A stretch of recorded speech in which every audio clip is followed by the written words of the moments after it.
Olá, sejam bem-vindas e bem-vindos ao Entre Livros e Leituras para Grandes e Pequenos, um bate-papo sobre os livros literários aprovados no PNLD 2023, um podcast da Companhia das Letras. Eu sou a Rafaela Deiabe. Hoje, nosso podcast está cheio de poesia.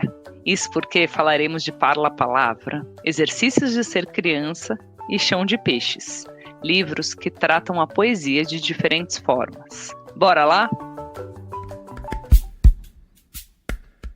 Publicada em 2018, Parla Palavra tem como marca a variedade de gêneros poéticos que apresentam algo em comum, a possibilidade de brincar com as palavras, um aspecto muito atrativo para a faixa etária a qual ela se destina. Nos poemas ao longo da obra, os leitores podem apreciar desde haikais, passando por versos livres e poemas concretistas, até sonetos e trovas, todos acompanhados de ilustrações que complementam a diversão proposta pelo autor.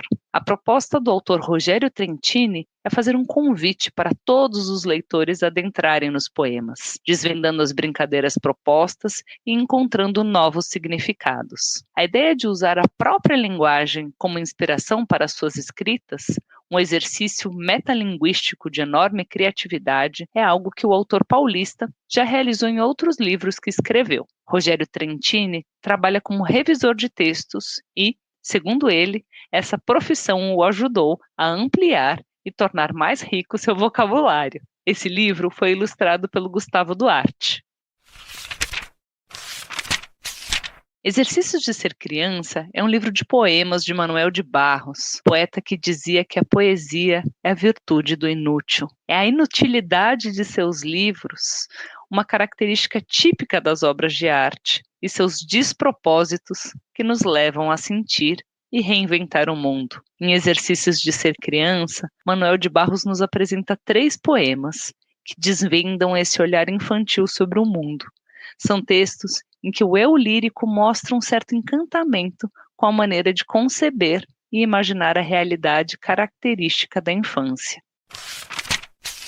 Chão de Peixes é um livro da premiada autora Lúcia Iratsuka, que, inspirada nos haikais, poemas curtos japoneses criados no século XVI, conta histórias de seu quintal de infância. Trata-se de um livro de poemas no qual, embora a autora não use a métrica do haikai tradicional, há vários elementos desse subgênero. Lúcia Iratsuka é autora do texto e também das ilustrações desta obra.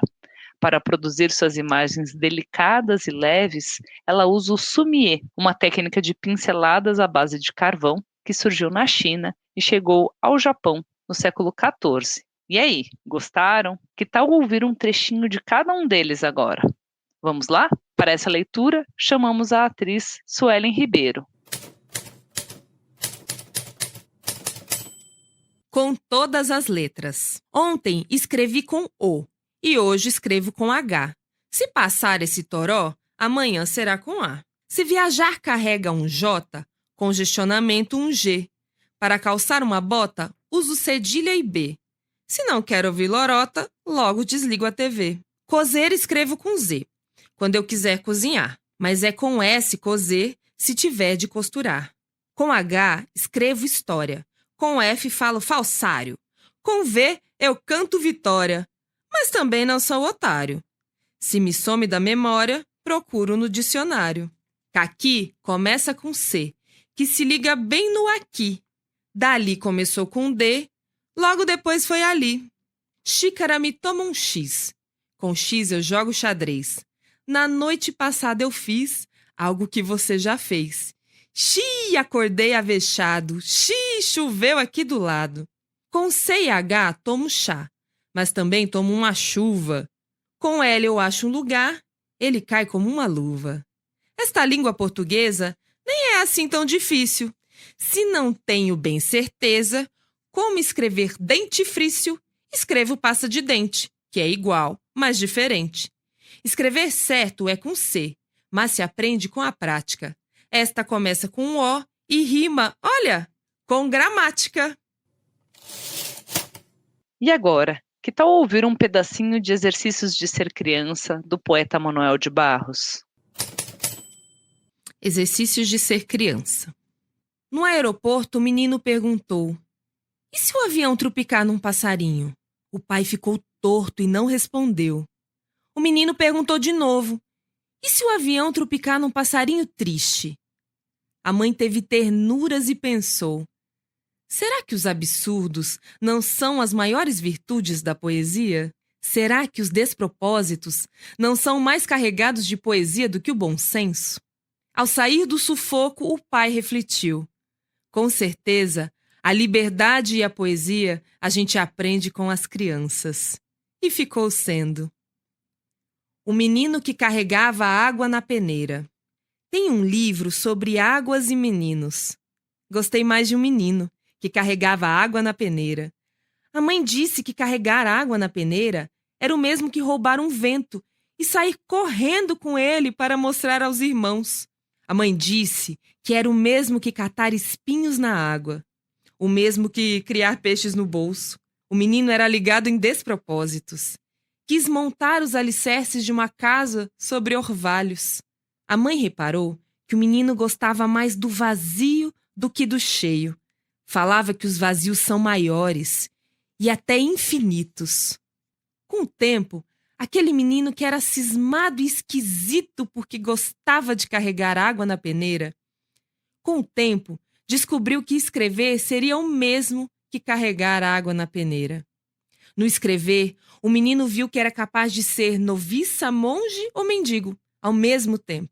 O menino aprendeu a usar as palavras, viu que podia fazer peraltagens com as palavras e começou a fazer peraltagens. Foi capaz de interromper o voo de um pássaro botando ponto no final da frase. O menino aprendeu a usar as palavras. Foi capaz de modificar a tarde botando uma chuva nela. O menino fazia prodígios. Até fez uma pedra dar flor. A mãe reparava o menino com ternura. A mãe falou: meu filho, você vai ser poeta. Você vai carregar água na peneira a vida toda. Você vai encher os vazios com as suas peraltagens. E algumas pessoas vão te amar por seus despropósitos. E para terminar, vamos ouvir 3 poemas de Chão de Peixes. Quintal. Na lua do meu quintal tinha 2 coelhos que faziam bolinhos. E eu, esperando. Mas lá do alto só vinha a chuva. Será que os bolinhos eram de chuva? Verde. O grilo salta leve, que nem atleta. Esconde-se entre verde. O capim continua a sua longa reverência. Pomar. Perfumadas flores, dourados frutos. A cada dia recolhem um pedacinho do sol, o desenho da lua. Cortadas ao meio, os raios de sol. Abertas em gomos, as meias luas. Sempre é tempo de laranjas no pomar do meu pai. Hoje a gente vai começar o bate-papo com a Lúcia Iratsuka. A Lúcia nasceu em 1960 no interior do estado de São Paulo. Sua experiência de vida nesse contexto despertou seu interesse pelo desenho e pela criação de histórias. A observação do espaço rural e da natureza fazia parte de seu cotidiano da infância e se apresenta em sua obra tanto na escrita como na ilustração. O meio familiar povoado por histórias contadas por seus pais e avós, e também por livros vindos diretamente do Japão, foram de grande importância em sua formação. A autora foi alfabetizada em japonês, e essa experiência da imagem e da sonoridade da língua influenciou sua forma de compreender o mundo. Quando começou a frequentar a escola, Lúcia foi alfabetizada também em português, e desde então transita entre os 2 idiomas. Aos 15 anos, a autora mudou-se para São Paulo, e anos depois foi estudar na Faculdade de Belas Artes. Teve também a oportunidade de seguir seus estudos no Japão, em 1988, para fazer uma pesquisa sobre livros ilustrados. Durante sua estada nesse país, realizou uma exposição de desenhos que retratavam paisagens e personagens folclóricos do Brasil. Quando voltou, começou seu percurso de resgatar contos da infância. A autora diz que esse trabalho dedicado à infância permitiu que ela reunisse as suas 2 paixões, o desenho e a criação de histórias. Lúcia, muito obrigada pela sua presença hoje nesse bate-papo. E a gente vai conversar bastante sobre Chão de Peixes. Bem-vinda. Obrigada, Rafaela. Prazer falar desse livro. Um livro tão lindo e tão delicado, né, Lúcia? O Chão de Peixes, ele revela a experiência na cultura japonesa do qual você descende e a vida no espaço rural do interior de São Paulo. Nesse cenário, as culturas brasileira e japonesa se misturam. Esse não é o primeiro livro em que você faz isso, mas é o primeiro, me corrija se eu estiver errada, tá? Em que você trabalha com a ideia de haikais. Conta pra gente como foi esse trabalho específico de entrelaçamento de culturas no Chão de Peixes, pensando na poesia. Bom, nem todos os poemas são haikais, mas traz esse espírito do que é essencial e de explorar um elemento mínimo. O ponto de partida foi lançar um olhar para as coisas simples e a partir de muitas imagens, observação da natureza, e também um pouco porque praticava essa técnica do sumie, que é de pincelada, né? Que tem a ver também com essa observação da natureza. A união, acho que acontece a partir da vivência, também das brincadeiras no quintal e da ilustração que eu trouxe à estética japonesa, mesmo quando uso outras técnicas. Então, muito silêncio, o vazio. Eu acho importante para que o leitor possa mergulhar nesse universo da leitura, especialmente poemas. E acho que é isso. Fazer uma pergunta fora do script, hein, Lúcia? Como é que você consegue fazer essa fusão entre uma forma de inspiração mais nipônica, né, uma natureza que é do interior de São Paulo? Como junta isso? E se você pode dar um exemplo disso lendo uma poesia do Chão de Peixes para a gente? Então eu vou ler essa primeiro poema que abre o livro, que é o Quintal. Na lua do meu quintal tinha 2 coelhos que faziam bolinhos e eu esperando. Mas lá do alto só vinha a chuva. Será que os bolinhos eram de chuva? Aqui tem uma história contada pela minha avó. É uma história que as avós japonesas contam muito, observando a lua, observando as manchas da lua, imaginando esses coelhos, e contava que era um bolinho de arroz. Mas eu comia bolinho de chuva. Aliás, comia bolinho de arroz também durante o período festivo, mas bolinho de chuva era no lanche. É um pouco também trabalhando com a palavra e com essa memória. Acho que o fato de eu buscar a minha identidade, tanto a japonesa quanto essa vivência, e aí a partir daí brota também esses poemas. Agora eu lembrei de você falando que você se define como uma identidade nipo-caipira, né? Acho que isso transparece bastante em Chão de Peixes. E que lindeza, né? Esse poema que você leu pra gente. Vou fazer uma outra pergunta agora, tá? Este é um livro que explicita as primeiras experiências infantis na relação com o mundo. E assim, pelo olhar da criança, vamos também vendo o mundo e nos encantando com ele. Podemos também dizer que você nos apresenta um livro de memórias da infância? Com certeza eu fui no meu quintal da minha infância. Era um quintal enorme que tinha mangueira, as galinhas subiam nessa mangueira e aí eu percebi o entardecer. Então eu fui me recordando de todos esses detalhes, do caqui também, que tinha a ver com uma época da estação do ano. Então o último caqui. São várias coisas também. Os vagalumes eram brincadeiras nossas, eu, minhas irmãs, meu avô, né? Então, eu sempre crio a partir de algo que me toca. Trago dessa memória imagens. A parte técnica da arte do sumie é algo que eu já vinha praticando, então é uma arte de muita precisão também. Parece simples, mas a gente busca essa simplicidade praticando muito, né? Então, isso já estava... eu já vinha trabalhando, eu já vinha praticando. Foi um pouco também com a ideia de juntar o sumie, que é essa técnica, vamos dizer, de pincelada, mas que traz muito do silêncio, do vazio, com uma ideia poética que eu iria trabalhar em forma de palavras, buscando as palavras, né? Buscando o que é essencial, do que realmente me emocionou, ou então me emociona ainda, por, mesmo morando numa cidade grande, poder ver um capim, um simples capim na rua, né? Um canto de um pássaro, ou flor num parque, ou aqui perto também. Tudo isso eu me reconectei com a memória da infância e também com o que está à minha volta. Mesmo quando você veio morar em São Paulo, você manteve esse olhar curioso, quase inaugural para a natureza. Ele te acompanha até hoje e acho que isso te aproxima muito das crianças, né? Porque as crianças descobrem essas novidades a todo instante. Elas não têm um olhar viciado para o mundo, né? Então acho que rola uma identificação com essa descoberta, com esses leitores infantis nos seus textos. Eu percebi também, um pouco, acompanhando o olhar dos meus sobrinhos e das crianças, quando eu converso com as crianças em escolas, né?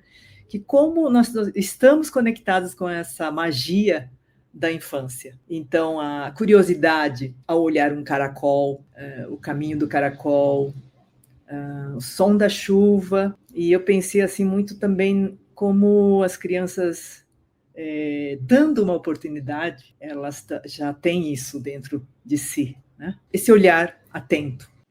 E é atento e é estético, né, Lúcia? Porque elas olham as formas do caracol, mas ao mesmo tempo tem a apreciação estética, né, do viver e do estar no mundo, que eu acho que é muito forte, né, no haikai e nas suas poesias nesse livro. Então, acho que isso contribui muito para uma leitura muito frutífera mesmo e que permite identificação das crianças. Vou fazer aqui a última pergunta. Tradicionalmente, os haikais têm uma estrutura formal bem marcada, e os temas costumam ser o cotidiano e natureza, além de outras características bastante fechadas, né? Como foi trabalhar essa subversão ou ampliação da forma haikai?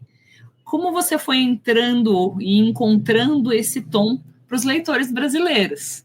Eles estranham a forma ou você acha que eles já estão familiarizados com ela? Olha, o meu professor de sumie, que trouxe o sumie para o Brasil, então ele também foi um imigrante que trouxe essa arte, eu tive muito privilégio em estar com ele, e ele falava assim, depois que você aprende, você tem que romper, então você constrói, depois você tem uma certa liberdade. No caso, eu tive, quando eu estava criando o protótipo do livro, porque o fato de eu ser ilustradora, eu também, quando entra a imagem com desenho ilustrado, seja em qualquer material, eu tenho uma liberdade também de cortar frase ou de interagir. Então, quando eu estava construindo essa interação, desse protótipo do livro, pensando também na fluência, no espaço do livro como um todo, eu pensei, esse livro não é exatamente um livro haikai e mais a ilustração, e sim o espírito do haikai está dentro mesmo do poema curto, no todo do livro, é a arte do livro ilustrado, então eu poderia ter uma liberdade de interagir com o desenho nas frases, ou deslocar uma palavra, e ainda assim manter uma unidade e passar esse encanto do quintal de uma forma livre, respeitando um pouco a minha ideia de livro ilustrado, do que eu penso. Então, que é a ocupação do espaço com palavras, imagens, e fazendo parte disso tudo também a tipologia. Aí tem a parceria também da designer, mas tem hora que as formigas, as letras, as palavras que compõem a cena da formiga, as letras vão ficando pequenininhas como formigas. Posição como entra o texto, o desenho, né? Então, eu acho que aí eu me senti extremamente livre para criar. Esse quintal livresco, lindo, maravilhoso, né? E que se apropria perfeitamente, né, da linguagem do livro ilustrado. E as crianças super sacam as formigas, letrinhas, né? E se divertem com isso, né? Com essas possibilidades expressivas tanto do livro quanto da poesia, né? É muito bonito acompanhar as também, leituras. assim, há uma abertura, aí trazendo também um pouco dessa ideia esse espírito do haikai, de não fechar uma ideia, joga para a criança poder, a partir daí, também imaginar, ter outras leituras, enfim. Muitíssimo obrigada, Lúcia, e Oxalá Chão de Peixes seja muito escolhido pelos educadores, né, Brasil adentro, né, e frutifique em leituras muito lindas como esse livro é. Agradeço demais, Rafaela. Muito obrigada. Um abraço aos leitores. E boas leituras. Boas leituras.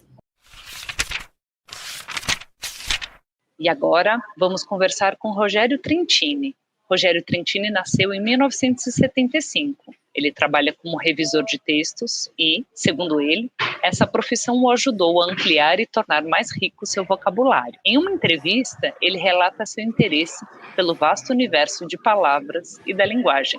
Vou ler aqui para vocês um trechinho disso que ele disse. O aprendizado de uma língua também é sempre metalinguístico, e a poesia infantil tem nessa função da linguagem um colaborador importante, assim como conta com a ajuda de outros recursos imprescindíveis para a descoberta do universo linguístico poético pelo leitor, como o humor, a sonoridade e a rima. Esta última, menosprezada, não sem razão na poesia contemporânea, mas de grande valia na poesia infantil. No caso dos poemas do livro, todos esses recursos estão voltados para o reconhecimento da palavra poética. Rogério, muito obrigada por estar aqui conosco. Então, a gente vai falar aqui um pouquinho sobre o Parla Palavra, né? Que é uma obra que tem a ideia de transformar as palavras e as letras em uma espécie de brinquedo de montar, propondo já algumas possibilidades por meio dos poemas. Para você, como é a relação entre a brincadeira e a escrita? E a brincadeira e a língua? Eu acho que a brincadeira é fundamental na aprendizagem. Muitas vezes a gente separa o ato de estudar e de aprender do ato de brincar, da recreação. O recreio é sempre um intervalo, pode ver. Mas para mim, eles tendem a andar juntos. Hoje é difícil competir com as distrações das telas. Claro que elas são ferramentas importantíssimas, mas é algo que pode agir tanto para o bem quanto para o mal. E nessa competição, se a gente separa esses elementos, deixando um lado um do outro intocados, fica cada vez mais difícil inculcar nas crianças o prazer do conhecimento, o prazer de aprender. Nada contra os games, mas quando um game, por exemplo, é só uma recreação, um divertimento que interrompe algo maçante, todo o resto fica mais chato, fica uma obrigação enfadonha. Mas se o ato de aprender puder lançar mão de jogos e brincadeiras, acho que isso pode abrir novas portas e as coisas podem se equiparar. No nosso caso, especificamente, a língua oferece muitas possibilidades quanto a esse aspecto lúdico, para usar uma palavra que anda meio desgastada, às vezes até usada de modo errado, mas acho que aqui cabe bem, porque eu me refiro ao conceito pedagógico da palavra, como aquilo que diverte, distrai, tendo um componente educativo e sendo um instrumento de aprendizagem. Eu, especificamente, sempre gostei muito de jogar com as palavras. Para o horror de alguns amigos meus, eu ainda sou um trocadilhista quanto mais.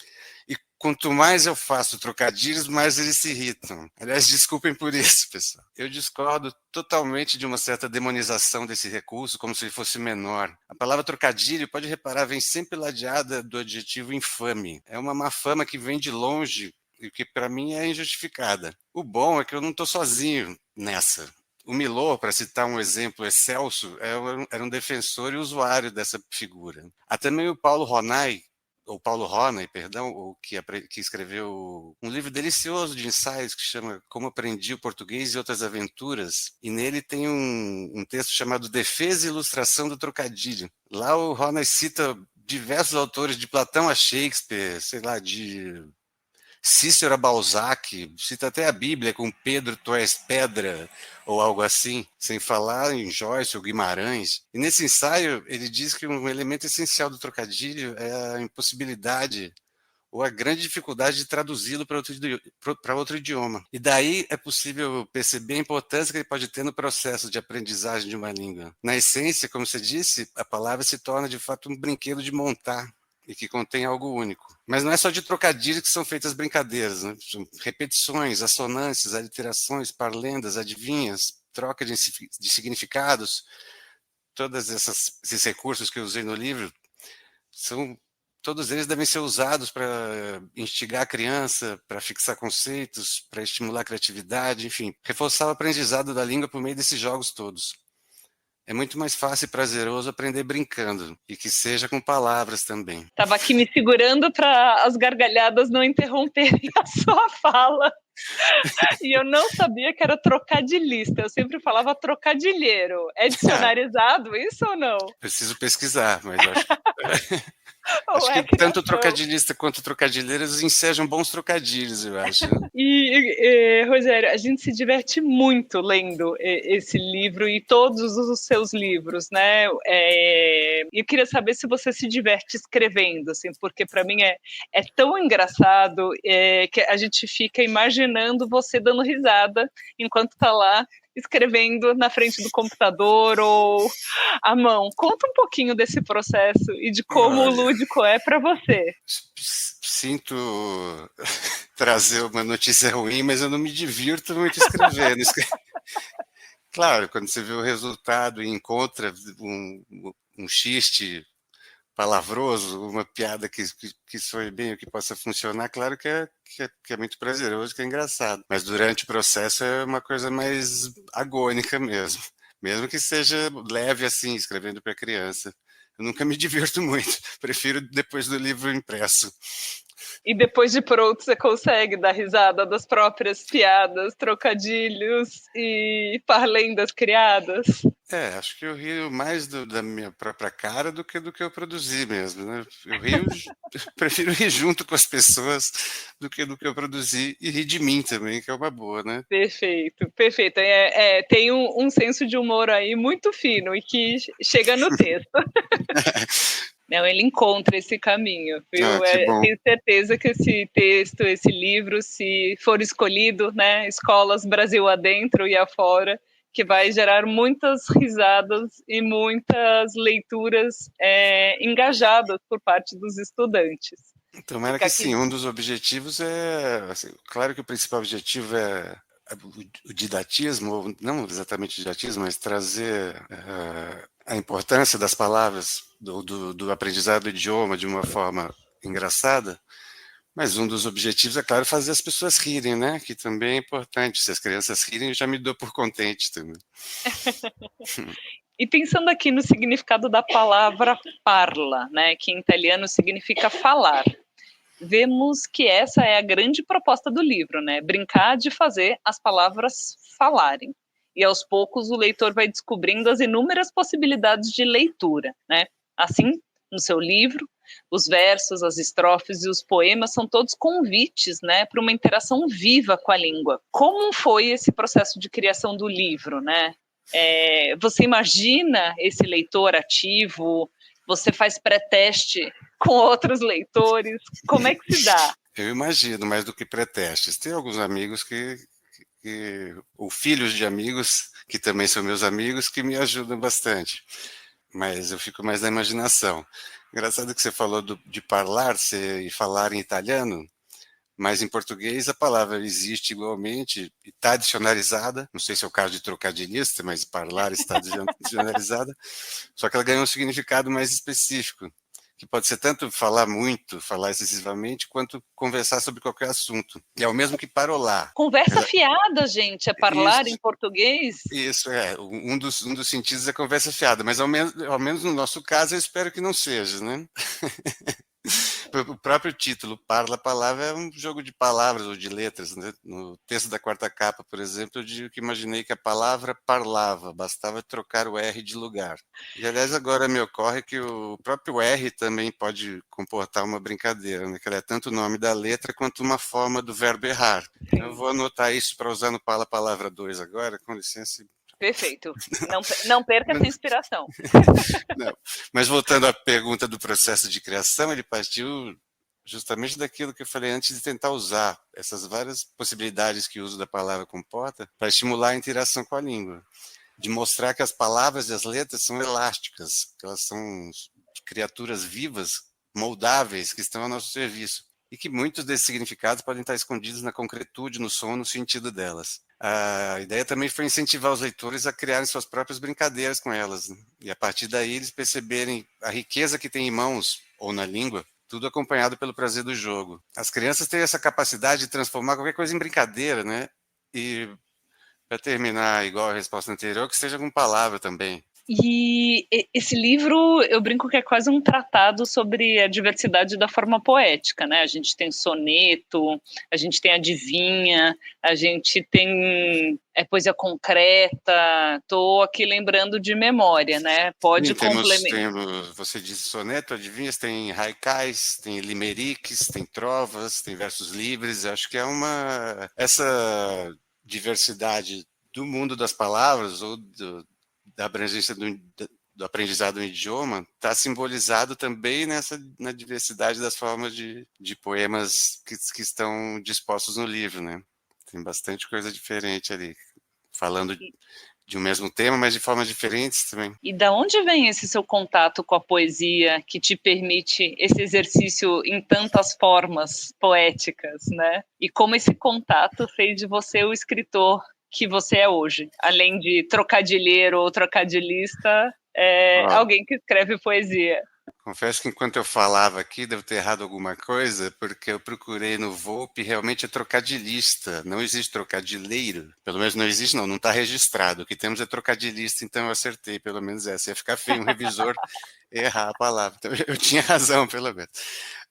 Falando sobre o contato com a poesia, eu acho que eu devo isso sobretudo aos meus pais, porque eles foram professores de escola pública, ambos viveram essa luta, e minha mãe, principalmente, que começou como professora de literatura, depois virou professora de inglês, ela recebia muitos livros de editoras, né? Eles vinham com aquele carimbo exemplar do professor, venda proibida. Eu ainda guardo alguns deles e nunca vendi nenhum, juro. Acho que foi ali que eu acho não, tenho certeza que foi ali que eu tive o primeiro contato com muitos poetas, especialmente brasileiros, mas portugueses também, e muita poesia infantil, mas não só infantil. Me lembro de tentar ler os Lusíadas dela, por exemplo, mas deixar para lá. E até hoje eu deixo para lá.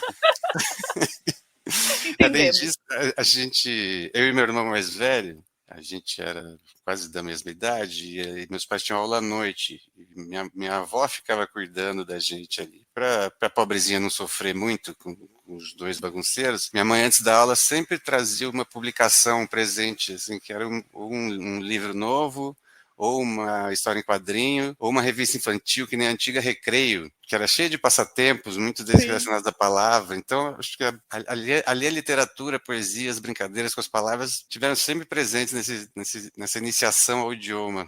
E eu trago isso até hoje comigo. Sempre que escrevo, de alguma forma, eu volto a ser aquele menino. Por isso que eu brinco que eu não gosto de escrever para adulto, que adulto é chato. O meu prazer mesmo é escrever para as crianças, é conversar com elas através da literatura. E, sei lá, na verdade isso acontece porque eu volto a ser uma delas.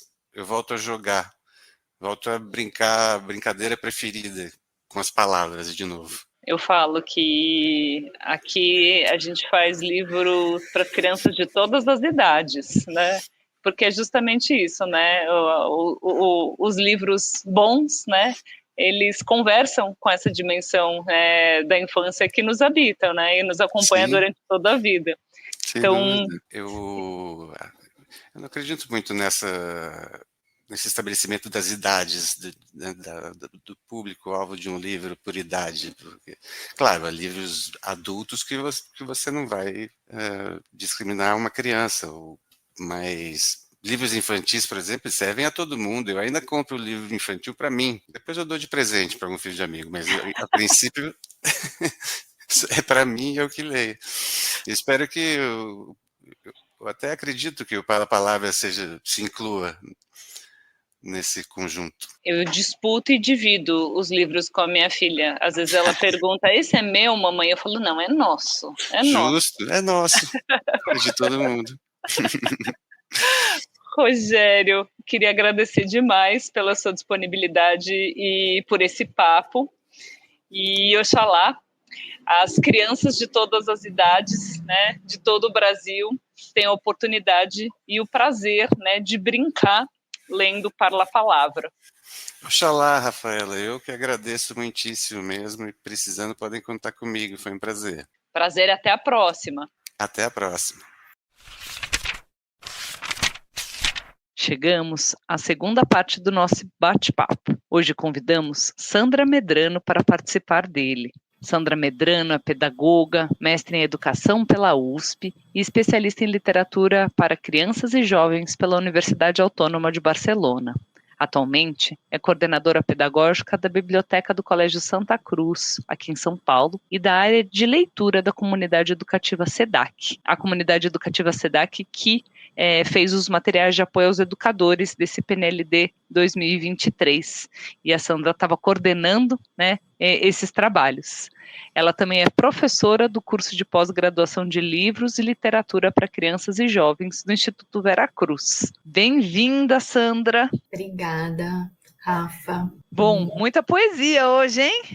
Pois é, vai ser maravilhoso. Como a poesia nesses livros convida os leitores para um mergulho nessas leituras. Às vezes rola um preconceito, né, com ler poesia. Tem gente que ama, tem gente que odeia, mas a gente tem que apresentar para as crianças, né? Com certeza. E o que eu acho é que talvez o que aconteça com quem odeia ou quem não gosta de ler é uma falta talvez de contato, né, de oportunidade de conhecer mais. Então, acho que esses 3 livros fazem esse convite para a entrada nesse universo da poesia, e é bem interessante porque ele faz por diferentes formas, né? Acho que são 3 livros que mostram diferentes formas de composição poética. Então, é um convite em torno dessa possibilidade de pensar as palavras, de sentir as imagens que elas suscitam, mas que são de formas muito distintas nesses 3 livros. E então, queria chamar a atenção no caso do Parla Palavra, é uma brincadeira, né? É uma brincadeira muito intensa no uso das palavras. O autor nos faz ler e reler, porque alguns versos ele faz com que, ao ler, a gente crie uma imagem, mas, ao mesmo tempo, nos faz voltar porque a gente pensa na escrita da palavra e também no seu sentido. Então, por exemplo, quando ele fala assim, numa tarde à toa, tire o C da sua casa, vai que ela voa. É inevitável que quando a gente leia e pense na imagem que se cria, a gente volte a pensar do que ele está falando, porque ele está abordando, fazendo uma brincadeira com a palavra, porque ele tira uma letra da palavra escrita, né? Então, tem essas 2 formas de apreciar. Então, esses versos do Rogério faz com que, ao mesmo tempo que a gente cria uma imagem, faz com que a gente pense na palavra escrita. Isso é muito interessante. Tem um outro exemplo que eu selecionei aqui, no que ele fala quando ele aborda no poema que chama Palavras Encorpadas, que ele começa falando, quem é que me diz? Aí ele vai falando várias coisas e ele vai brincando assim com as palavras a partir de partes do corpo, e ele chega numa parte que é a minha preferida, que ele diz assim, quem é que me diz, então, né, que o som dentro da barriga é o ar querendo briga. É muito bom, e é isso, assim, é uma imagem inusitada, mas ao mesmo tempo faz a gente aterrissar na escrita, de pensar a brincadeira que ele está fazendo ali com barriga, ar, com briga, né? Então é impossível que o leitor não pare e tente entender a graça, né? Essa forma inusitada que ele brinca aí com as palavras. Já no Chão de Peixes, é uma outra experiência leitora, né? O leitor vai se encantar com a possibilidade, né, de se ver ou de se reviver memórias infantis, e a forma como a Lúcia compõe seus versos, né, de forma concisa, condensada, singela, né? Não sei muito como descrever, mas essa com poucas palavras, mas que tem uma imensidão aí de sensações e imagens. E aí eu trouxe para falar desse poema que também foi lido pela Suelen, quando ela fala dos coelhos fazendo bolinho na lua. Eu também sou de origem japonesa, e na minha infância minha mãe falava que os coelhinhos estavam fazendo mochi, que é um bolinho japonês. E aí, então, assim, é inevitável que essas memórias sejam requisitadas, e ela vai trazer o bolinho de chuva, que é tão da cultura brasileira, né? Então, assim, é muito bonito, porque ela vai trazer essa vivência pessoal aí, muito bonita.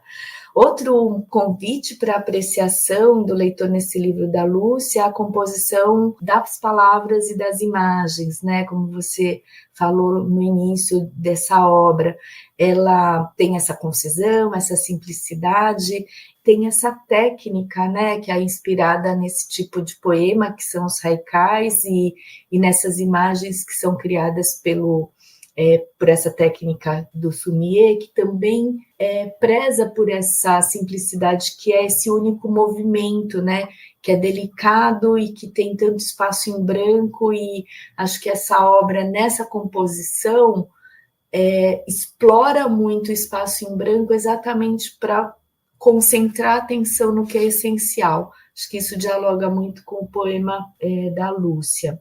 Já no exercício de ser criança, a gente vive uma experiência que é arrebatadora, né, com Manuel de Barros, porque ele ajuda a transformar nosso olhar, né, ou talvez a gente possa dizer que ele possibilita outros olhos, novos olhos para a gente ver, e, como ele diz, libertando as coisas do lugar em que elas estão, e também nos libertando para imaginar outros mundos, né?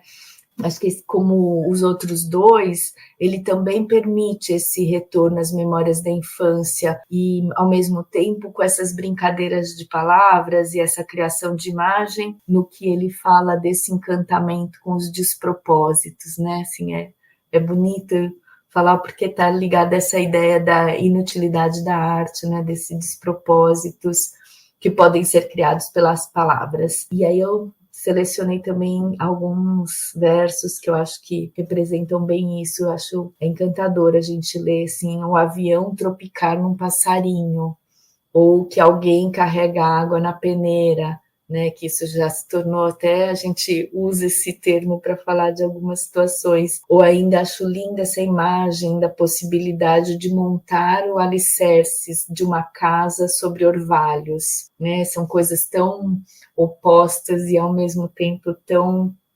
poéticas, né? Tão lindas de se ver juntas.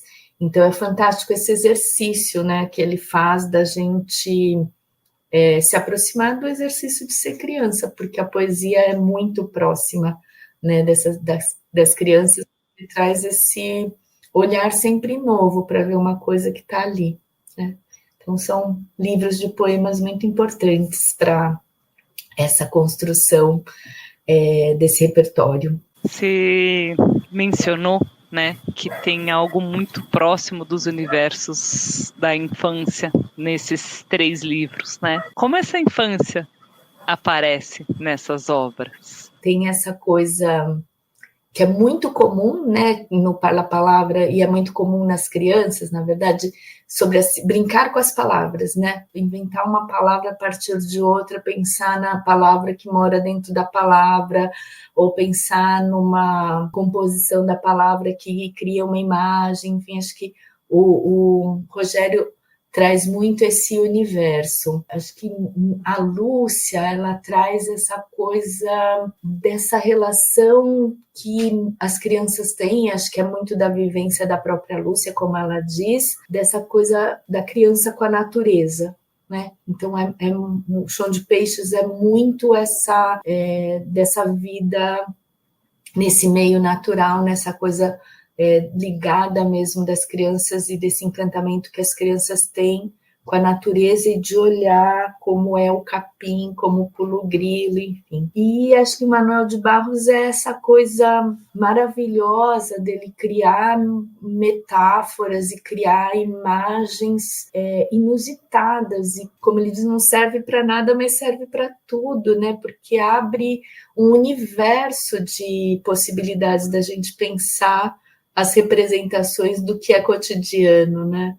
Inventar outras coisas a partir do que está ali sempre. E pensando na formação dos leitores, né? Como a gente pode desenvolver um trabalho com os poemas na escola? É diferente mediar leituras de narrativas e de poemas? é um tanto diferente, mas também um tanto igual, eu acho, porque a depender, né, eu acho que sim, também vai depender das narrativas, mas a possibilidade da gente abrir esse espaço para as crianças falarem e não o adulto querer indicar a interpretação, eu acho que é igual na leitura de narrativas ou na leitura de poesia. Mas eu acho que a poesia, não sei se estou falando, mas eu também estou achando que talvez isso sirva para a narrativa, mas é que eu acho que o adulto está mais acostumado com a narrativa.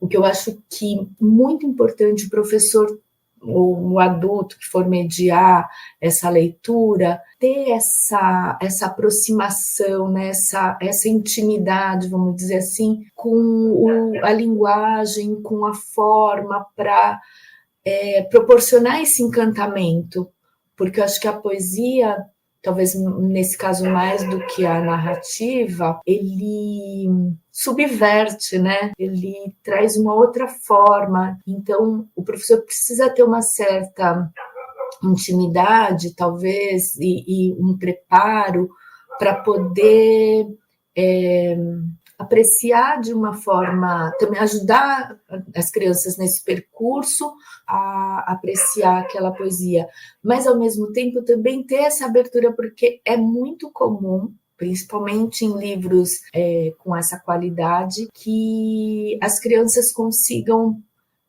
perceber ou interpretar coisas que talvez passe à margem para um adulto. E isso também é interessante e é super importante abrir esse espaço e ouvir o que as crianças estão construindo de sentido naquela leitura. Eu tenho uma desconfiança que muitas vezes os professores não trabalham com poesia, que eles não controlam tanto a significação. São muito inseguros de fazer mediação, né? Ou com receio de fazer aquela mediação de que eu li, daí as crianças, os leitores falam suas interpretações, e daí fica aquela coisa um pouco vaga do pode ser, é a sua interpretação, né? Sim. E é um momento que a gente fica perdido, né? Porque é uma linguagem em suspensão e provocando para a gente se voltar, né?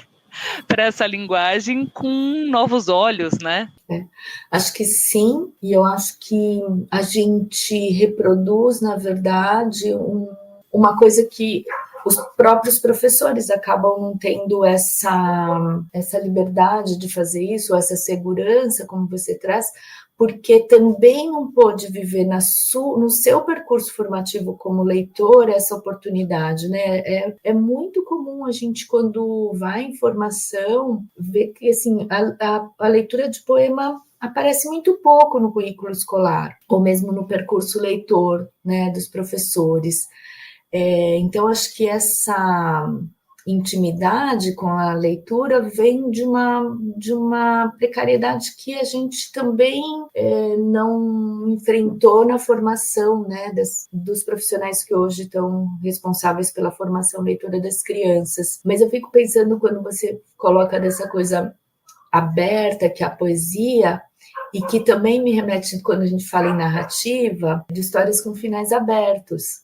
Também é um problema para os professores, muitas vezes, porque a gente, como adulto, acha que a gente tem que garantir uma interpretação, que todo mundo tem que chegar àquela mesma resposta.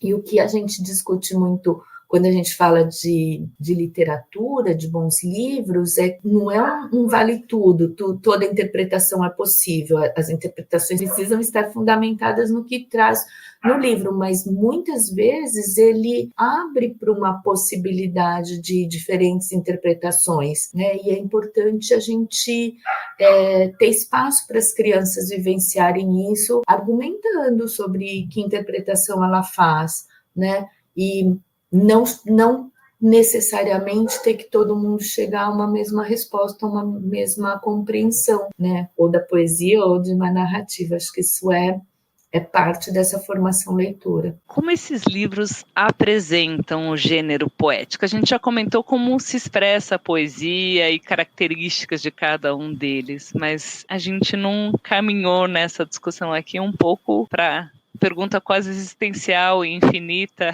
e sem resposta do que é a poesia em si, né?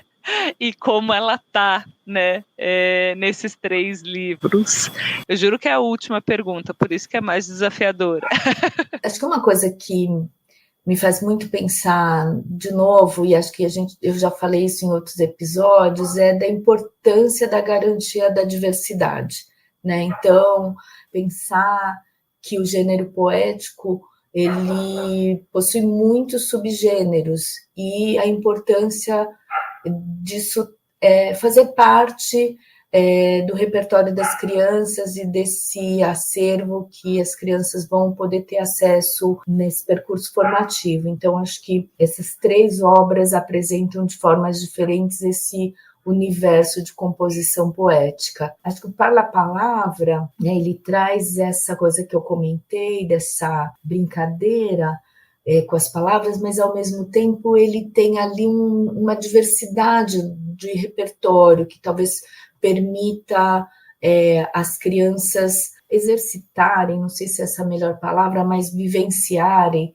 esses diferentes formatos de composição das palavras. Então tem aí um mergulho nesse universo amplo, né? Chão de Peixes, eu acho que faz um zoom e um mergulho numa cultura, numa possibilidade de você se desafiar, que é o que eu acho que o Haikai faz muito e é muito interessante, que é você ficar numa métrica e numa temática. Então, você tensionar a criação dentro desse limite, assim,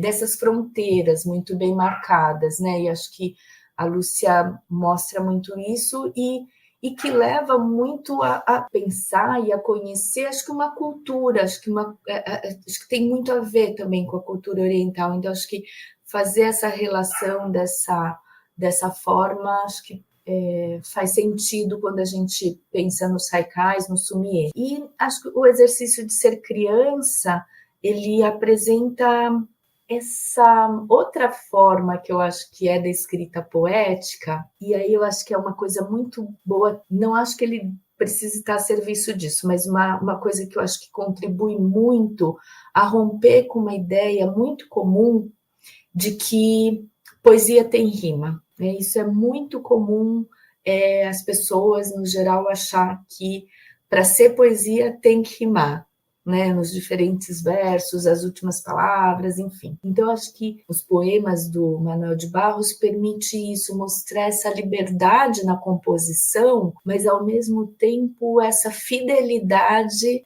na construção poética, na palavra sendo lapidada ali para criar exatamente uma imagem, um sentimento, uma emoção, um pensamento, enfim, com muito cuidado, assim, com uma escolha que parece ser a oposição da liberdade, né? Mas a liberdade nessa produção escrita, mas também nesse rigor da composição, enfim. Muito obrigada, Sandra. Chegamos ao fim dessa conversa sobre Parla Palavra, Chão de Peixes e exercícios de ser criança. Muito obrigada por estar com a gente nessa conversa tão poética sobre esses livros tão bacana. Espero que você volte mais vezes. Eu que agradeço, é sempre um privilégio estar aqui e fazer essa conversa, é uma delícia. Obrigada.